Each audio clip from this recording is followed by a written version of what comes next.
भारतीय जनता पक्षाचे राष्ट्रीय अध्यक्ष माननीय जगतप्रसाद नड्डाजी 2 दिवसाच्या महाराष्ट्र प्रवासामध्ये आहेत, ज्याला आम्ही चक्रीय प्रवास म्हणतो। माननीय राष्ट्रीय अध्यक्षाच्या चक्रीय प्रवासाचे प्रमुख जे आहेत माननीय मनोज कोटकजी या ठिकाणी आहेत।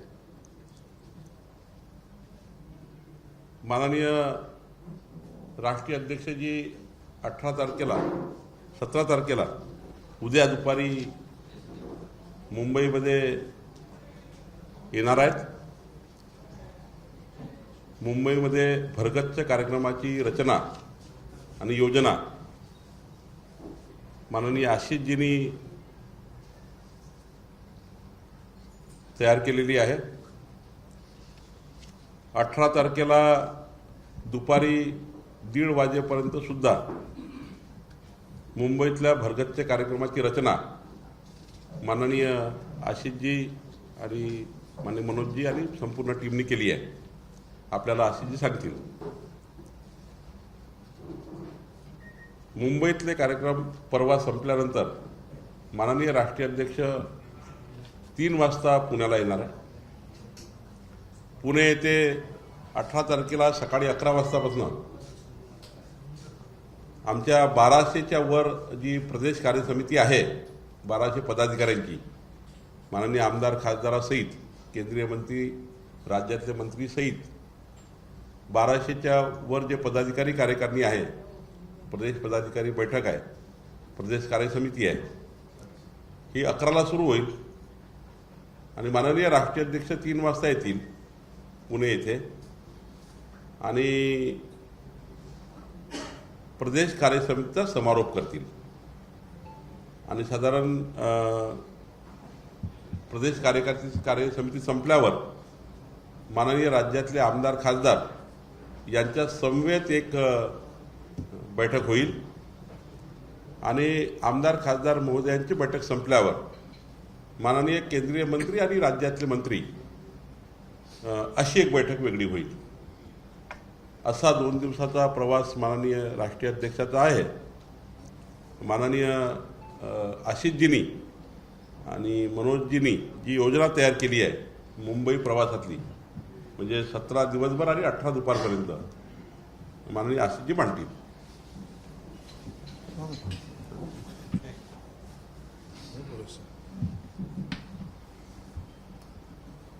जसं आपल्या प्रदेश अध्यक्षांनी आवाज येतो ना,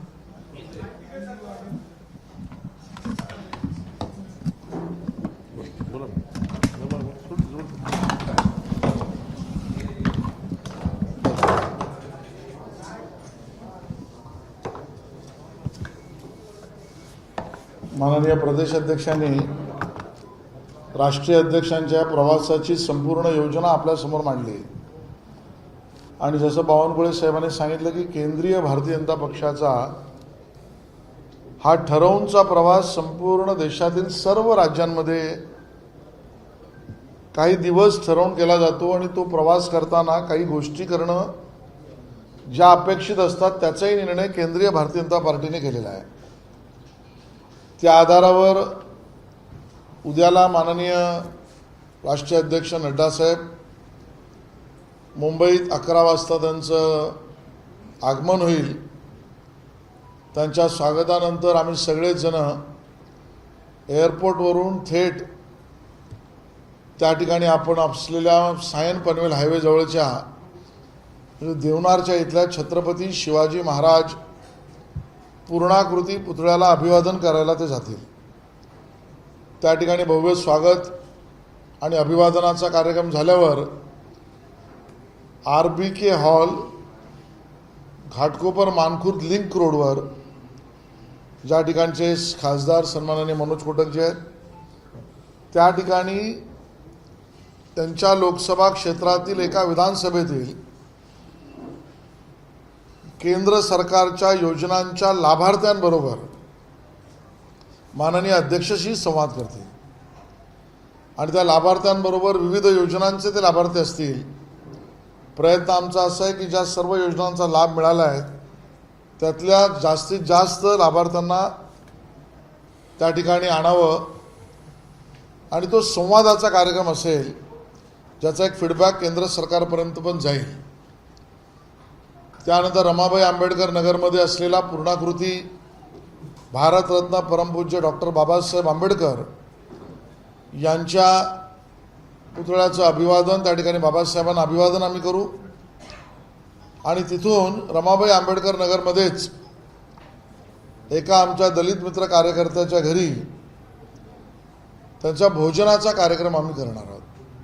त्यामुळे राष्ट्रीय अध्यक्ष एका आमच्या मित्राच्या घरी एका कार्यकर्त्याच्या घरी त्या ठिकाणी भोजन करतील आणि त्यानंतर तिथून थेट जेवणानंतर आम्ही बोरवलीला शिंपोली येथे मान्य विनोद तावडेजी आमदार असताना त्यांच्या प्रयत्नातून जे अटल स्मृती उद्यान इंटलेक्च्युअल केंद्र झालेलं आहे त्या ठिकाणी माननीय अध्यक्ष नड्डा साहेब भेट देतील, अटलजींना अभिवादन करतील.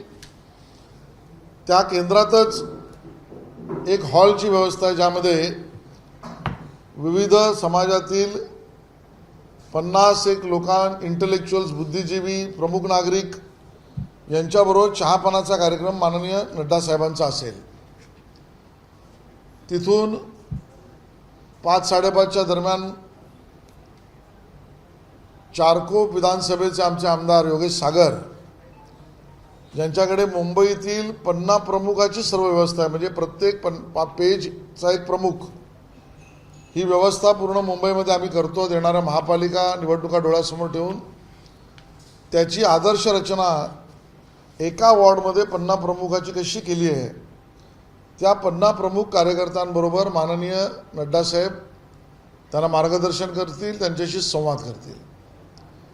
तिथून अंदाजे 6:30च्या दरम्यान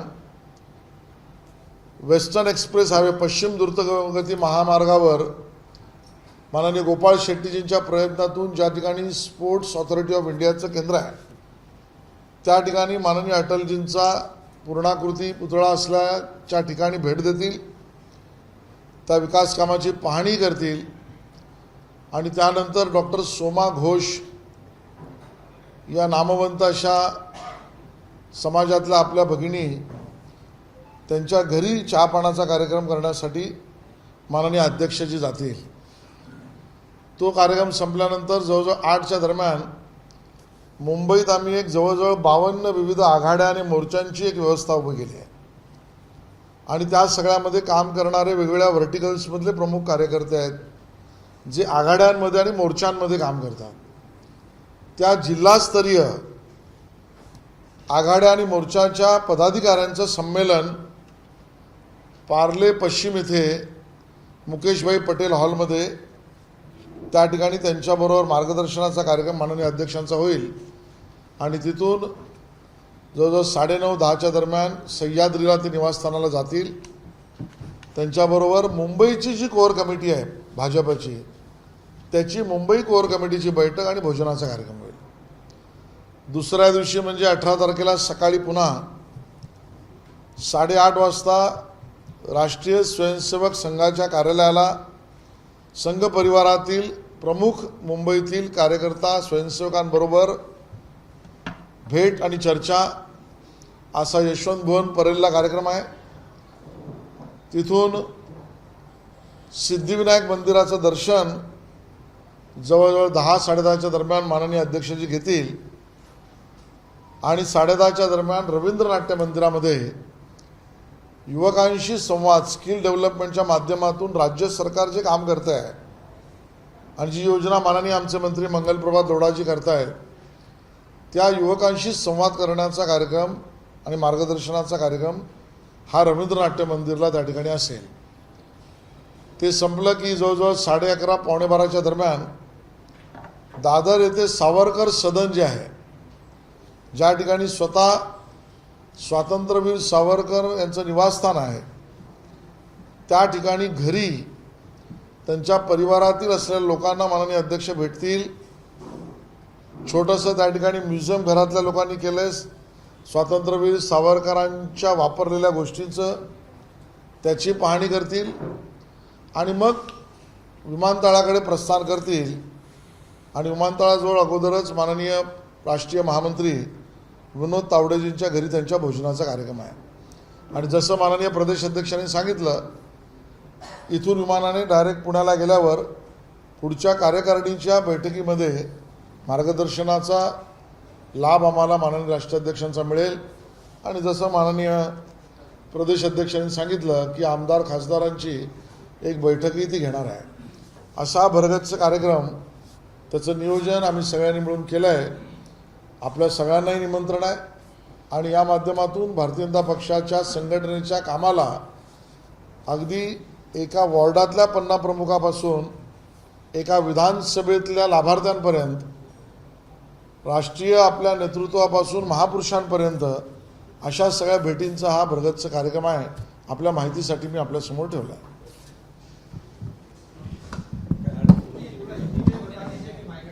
इतना पूरा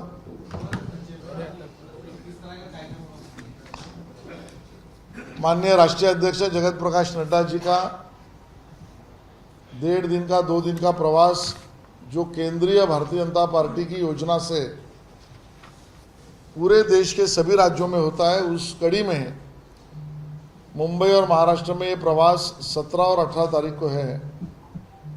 17 तारीख 11 बजे माननीय अध्यक्ष जी का एयरपोर्ट पर आगमन होगा। उनका स्वागत करने के बाद सीधा 17 तारीख को 12 बजे के करीब देवनार में, जहां पर पूर्णाकृति छत्रपति शिवाजी महाराज जी का पुतला है, वहां पर अभिवादन करने के लिए माननीय अध्यक्ष जी जाएंगे। वहां से RKB हॉल, जो घाटकोपर मानखुर्द लिंक रोड पर है, वहां पर जिस विभाग के सांसद मनोज कोटक जी हैं, उस लोकसभा क्षेत्र के एक विधानसभा में जो अलग अलग केंद्रीय योजनाओं के लाभार्थी हैं, उनके साथ संवाद माननीय अध्यक्ष जी करेंगे। उसके बाद नड्डा जी स्वयं रमाबाई आंबेडकर नगर में भारत रत्न परम पूज्य डॉक्टर बाबा साहेब आंबेडकर जी के प्रतिमा को अभिवादन करेंगे और वहां से सीधे हम दोपहर को शिंपोली में 3-3:30 बजे के करीब बोरवली शिंपोली में अटल स्मृति केंद्र, जो माननीय विनोद तावड़े जी के प्रयासों से बना है, वहाँ पर अटल जी को अभिवादन करना और उसी जगह पर 50 के करीब हमारे बुद्धिजीवी मित्रों के साथ चायपान, इस प्रकार का कार्यक्रम माननीय राष्ट्रीय अध्यक्ष नड्डा जी का होगा। उसको ख़त्म करके 5-5:30 के दरमियान जो एक रचना पूरे मुंबई में हम चुनाव को लेकर लगा रहे हैं कि हर विधानसभा के हर वार्ड में, हर बूथ में, हर वोटिंग लिस्ट के हर पन्ने का एक कार्यकर्ता प्रमुख हो, जिसको पन्ना प्रमुख, पेज प्रमुख कहते हैं। उस प्रकार की व्यवस्था में चारकोप में हमारे विधायक योगेश सागर जी ने जो एक आदर्श रचना खड़ी की है, ऐसे एक वार्ड के पन्ना प्रमुखों के साथ माननीय राष्ट्रीय अध्यक्ष नड्डा जी मार्गदर्शन करेंगे। वो ख़त्म होकर वेस्टर्न एक्सप्रेस हाईवे पर 6-6:30 बजे के करीब, जहां पर स्पोर्ट्स अथॉरिटी ऑफ इंडिया का कार्यालय और मैदान है, वहां के माननीय सांसद हमारे गोपाल शेट्टी जी के प्रयासों से वहां पर अटल जी का एक पूर्णाकृति प्रतिमा लगाई गई है, उसको अभिवादन करेंगे। और डॉक्टर सोमा घोष सम्मानीय हमारी नागरिक है, जिनके घर पर चाय के लिए कांदिवली में ही राष्ट्रीय अध्यक्ष जी जाएंगे। वो ख़त्म करके करीब 8 बजे के करीब मुकेश पटेल हॉल, पार्ला वेस्ट, वहाँ पर मुंबई भारतीय जनता पार्टी की जो अलग अलग आघाड़ियाँ और मोर्चा, ऐसे 52 वर्टिकल्स बनाए हैं, उसके जिला स्तर के कार्यकर्ताओं का मार्गदर्शन माननीय अध्यक्ष जी 8 बजे वहाँ करेंगे।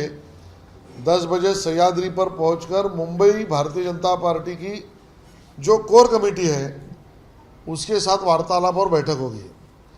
दूसरे दिन 18 तारीख को सुबह 8:30 बजे राष्ट्रीय स्वयंसेवक संघ का यशवंत भवन परेल में जो कार्यालय है, वहाँ संघ परिवार के प्रमुख मुंबई के पदाधिकारी, अधिकारियों, के साथ चायपान और बैठक 9 साढ़े 9 बजे के करीब को ख़त्म होकर सिद्धिविनायक मंदिर में दर्शन और 10:30 बजे रविंद्र नाट्य मंदिर में हमारे मंत्री माननीय मंगल प्रभात दौड़ा जी के प्रयासों से जो स्किल डेवलपमेंट के तहत युवाओं को रोजगार निर्माण इस अभियान राज्य सरकार की तरफ से शुरू हो रहा है, उन युवाओं से संवाद का कार्यक्रम रविंद्र नाट्य मंदिर में होगा। और वहाँ से शिवाजी पार्क के नज़दीक जहाँ पर सावरकर सदन है, जहाँ सावरकर जी रहते थे, मैं सावरकर स्मारक नहीं कह रहा हूँ, सावरकर सदन, वहाँ पर भेंट देंगे माननीय राष्ट्रीय अध्यक्ष नड्डा जी। उनके परिवार के जो सदस्य होंगे उनसे मिलेंगे भी और वहाँ से एयरपोर्ट की तरफ निकलेंगे और एयरपोर्ट के नज़दीक माननीय राष्ट्रीय महामंत्री विनोद तावड़े जी के घर पे भोजन और बाद में पूना के लिए प्रस्थान। और जैसे पहले प्रदेश के अध्यक्ष बावन कोड़े जी ने कहा, पूना में प्रदेश की हमारी कार्यकारिणी की बैठक है, उसमें मार्गदर्शन करेंगे और उसी के साथ प्रदेश के सभी विधायक और सांसदों को भी मार्गदर्शन और बैठक उनके साथ करने वाले हैं। इस प्रकार का ये पूरा कार्यक्रम पूरे 1.5 दिन का 2 दिन का उनका प्रवास महाराष्ट्र में होगा। आपको सबको अवगत कराने के लिए ये हमारा प्रयास है।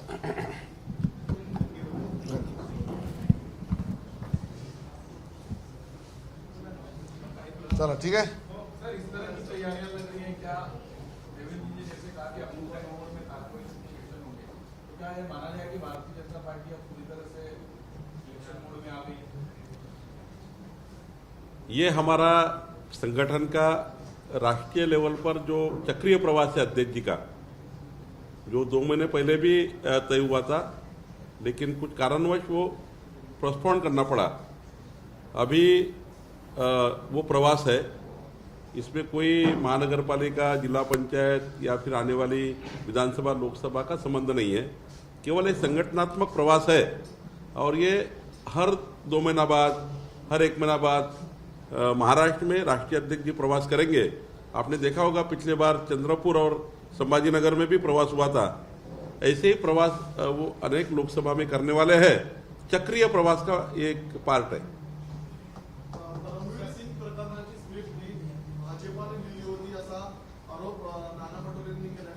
कुठले? परमवीर सिंग, मुंबईचे माजी पोलीस आयुक्त, या सर्व प्रकरणाची स्क्रिप्ट भाजपाकडून लिहिली गेली होती, त्याचा फायदा भाजपाला झाला असा आरोप नाना पटोले यांनी केला। नाना पटोले जे बोलतात त्यामध्ये तथ्य राहत नाही, याचा नेहमीच विचार करायचा। नाना पटोले काहीतरी बोलून त्या ठिकाणी आपलं मीडियासमोरचं जे प्रेझेन्स आहे ते कायम ठेवत राहतात, त्यामुळे त्यांच्या बोलण्यावर फार लक्ष देऊ नका। एक टीका त्यांनी ही पण केली अकोल्यातील राडासंदर्भात, ते म्हणतात की पोलीस एक तास उशिराने पोहोचले, राज्यामध्ये कायदा सुव्यवस्था राहिला नाहीये, उपमुख्यमंत्र्यांनी याचं उत्तर द्यावं। मी रात्रभर त्या प्रकरणामध्ये माननीय देवेंद्रजीला जागताना बघितलं। घटना झाल्याच्या 1 मिनिटात माननीय आमचे नेते रणधीर सावरकर, जे पक्षाचे महासचिव आणि आमदार आहेत, त्यांनी देवेंद्रजी आणि मला सेम कॉल केला। तातडीनं सर्व जिल्ह्यातली पोलीस फोर्स, पश्चिम विदर्भातली, त्या ठिकाणी पूर्ण पाठवली, पूर्ण कंट्रोल घेतला आणि राज्याचे मंत्री गिरीश महाजन त्यांनी पाठवले। खरं तर त्या घटनेमध्ये जेवढा पोलिसांनी सिरियस घेतला आणि तातडीनं ती घटनेमध्ये संपूर्ण त्या ठिकाणी व्यवस्था सांभाळली। मला वाटतं मी देवेंद्रजींचं खरं तर आणि एकनाथजीचं अभिनंदन करतो पक्षातर्फे की त्यांनी प्रचंड लवकर त्या ठिकाणी ॲक्शन घेतली, आणि नाहीतर याचे परिणाम जे होते ते परिणाम अजून वेगळे दिसले असते। पण सरकारनं जे त्या ठिकाणी आपली भूमिका ठेवली किंवा त्यांनी त्या ठिकाणी आपली भूमिका पूर्ण केली, त्यामुळं आम्ही सर्व भारतीय जनता पार्टीचे कार्यकर्ते सरकारचं अभिनंदन करतो, देवेंद्रजीचं अभिनंदन करतो। नाही, एक मिनिट, याच्यामध्ये म्हणजे या सगळ्या प्रकरणात माननीय देवेंद्रजी स्वतः म्हणाले की याच्या मागे कोणाचा तरी हात आहे। ज्या पद्धतीने या सरकारला बदनाम करण्यासाठी या दंगलींचा विषय समोर येतोय, मग या सगळ्या मागे 1 तास होता का स्पॉट नाना लावून बसले होते का नाना? आम्ही ते स्पॉट नाना होते तर त्यांना आधी कसं कळलं तर त्यांनी पोलिसांना का नाही कळवलं? 1 तास पोलीस येईपर्यंत ते वाट बघत होते का त्याच्यामध्ये अन्य काही करत होते? आणि त्यामुळे याच्या मागे सरकार बदनामीचा हात आहे असं देवेंद्रजी स्वतःच म्हणाले आहेत. त्यामुळे देवेंद्रजींना आमची विनंती आहे की या पद्धतीने जे आता स्वयंबोलित समोर येत आहेत नानांसारखे, या सगळ्या प्रकरणाची सुद्धा चौकशी झाली पाहिजे. महाराष्ट्र हे दिल्लीचा पाय पुसणं झाला आणि याला जबाबदार हे सरकार आहे असं वक्तव्य देखील संजय राऊत मग सोनिया गांधींकडे कुर्निसात घालायला कोण गेलं होतं? राहुल गांधींच्या खांद्यावरचा हात घालायला खांदा दिला कोणी होता? अहमद पटेल समोर हिरवं ढुंगण उपर करायला गेलं कोण होतं? संजय राऊतांनी त्याचं उत्तर द्यावं. माजी राज्यपाल भगतसिंग कोश्यारी आज मुंबईत आले. कोल्हापूरमध्ये ठाकरे गटाकडून त्यांच्या विरोधात मोर्चे काढले जात आहेत. गुन्हा दाखल करायची मागणी होते. हे संपूर्ण प्रकरणाकडे कसं पाहता? भगतसिंग कोश्यारीजी यांच्या विरोधात आंदोलनं करणं म्हणजे लोकशाहीची थट्टा आहे. ज्या प्रकरणात न्यायालयाने निवाडा दिला आणि त्याच्यामधल्या निवाडामधल्या सगळ्या गोष्टी अंतिम सत्ते सरकार आणि त्याला दिलेला शपथ ही योग्य आहे न्यायालयाने म्हटल्यावर त्याच्या विरोधात आंदोलन करायचं म्हणजे स्वयं मनोरंजनाचा कार्यक्रम आहे, करावा.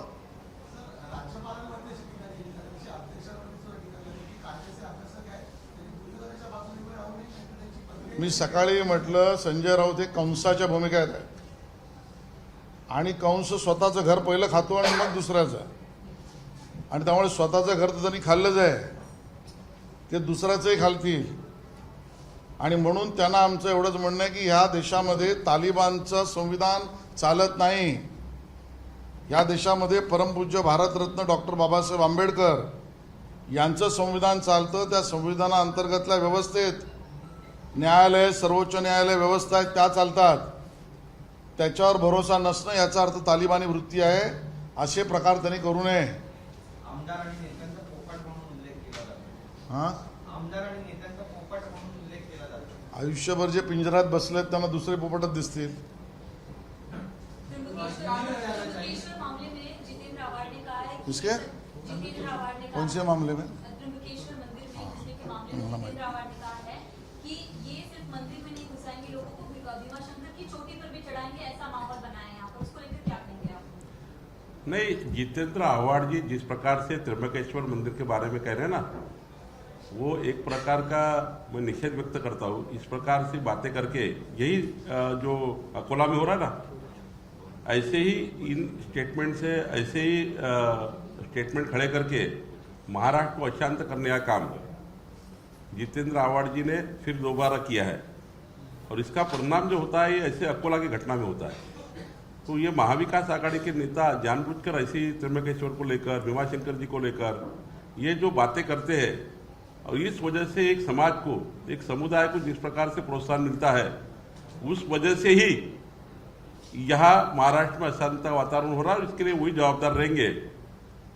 जितेंद्र आव्हाड जी अपने खुद की कॉन्स्टिट्यूंसी के लिए पूरे महाराष्ट्र को जिस प्रकार से डाइवर्ट कर रहे हैं वो अच्छा नहीं है.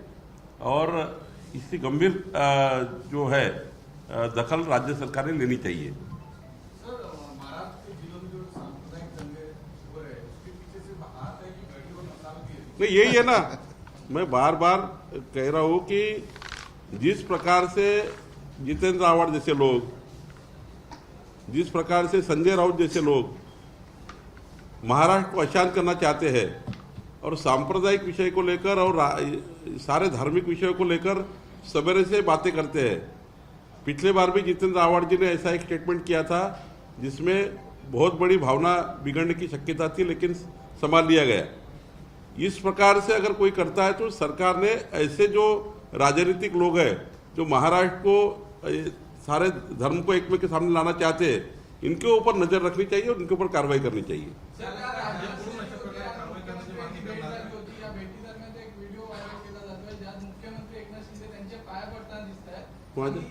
राजनाथजींच्या आणि हा व्हिडिओ व्हायरल केला जातोय मुंबईत आणि महाराष्ट्रात, आणि त्याला असं लोक एक स्लोगन दिलंय की मुंबई आणि महाराष्ट्र हा दिल्ली समोर वारंवार झुकताना दिसतोय. वरिष्ठांच्या पाया पडणे आमची तर संस्कृती आहे. आणि त्यामुळे एकनाथ शिंदेजी जर राजनाथजींना नमस्कार करत असतील तर ते आपल्या मराठी आणि महाराष्ट्राच्या संस्कृतीचं द्योतक आहे. व्हायरल करणाऱ्यांनी पहिले ह्याचं उत्तर द्यावं, शरद पवारांच्या घरी उद्धव ठाकरेजींना बैठकीला कुठे बसवलं होतं? मी अन्य कोणाचा मान अपमानासाठी बोलत नाहीये. काँग्रेसच्या मुंबई अध्यक्षाबरोबर सो कॉल्ड मर्दांच्या पार्टीच्या गटाचा अध्यक्ष हे जे बसवलं होतं त्याबद्दल ते काय बोलतील? आणि त्यामुळे जेव्हापर्यंत भारतीय जनता पार्टीबरोबर होते तेव्हा सन्मान होता. आता सन्मान न राहिल्यावर दुसऱ्याच्या घरात डोकावल्यावर बघितलं जात आहे. मला वाटतं एकनाथ शिंदेजींनी जे केलं ते योग्य आहे. ते महाराष्ट्राच्या संस्कृतीला, मराठी संस्कृतीला धरून आहे. आणि राजनाथजींनी सुद्धा ज्येष्ठाच्या भावनेने त्यांना खांद्याला पकडून त्यांना गळ्याला मिठी मारली. ही सुद्धा असलेली भारतीय जनता पक्षाची संस्कृती आहे. संजय राउत जिस तरह से प्रेशर बना रहे हैं और अध्यक्ष को लेकर किन शब्दों का इस्तेमाल कर रहे हैं विधानसभा अध्यक्ष को, कितना उचित लगता है? क्या लगता है? बिल्कुल उचित नहीं है. जिस प्रकार से संजय राउत जी का बयान, स्टेटमेंट, दबाव ये अर्धन्यायिक प्रक्रिया में बारंबार हो रहा है, इसका मतलब ही स्पष्ट है कि उनको पता है कि उनकी केस वीक है. जब दलील कहाँ की जाती है? जहाँ पर न्यायिक और अर्धन्यायिक प्रक्रिया की सुनावनी हो, वहाँ पर न करते अगर बाहर की जाती है तो इसका मतलब न्यायिक और अर्धन्यायिक प्रक्रिया में दलील करने की क्षमता बची नहीं है. इसका मतलब यह है. और संजय राउत के इस प्रकार के प्रेशर टैक्टिक्स का कोई भी दबाव न होगा और जो कानूनन चीज़ें वही अध्यक्ष जी करेंगे, हमारा ये भरोसा है.